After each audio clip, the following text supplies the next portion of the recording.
જોરદાર પરફોર્મન્સ હતું આજે શ્રી રામ મને કે ખાલી ગણેશ અને કૃષ્ણ જ આવશે પણ રામ પણ આયા ખરા આ સ્ટેજ પર રામ નામની લહેરમાં હવે એક પ્રેમની નૈયા તરતી આવશે જે સંગીતના મોજાઓ પર સવાર થઈને તમને એક નવી જ દુનિયાની સફર કરાવશે।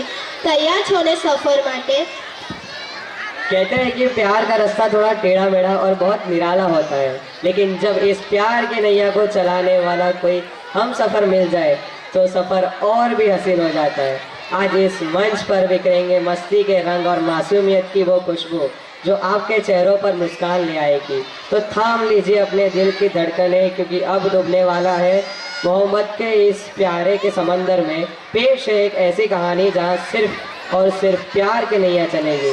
ऐसा ही एक परफॉर्मेंस लेके आ रहे हैं क्लास 3 बाल वाटिका इंग्लिश ट्रेड के विद्यार्थी। ओ मैडम हमने हम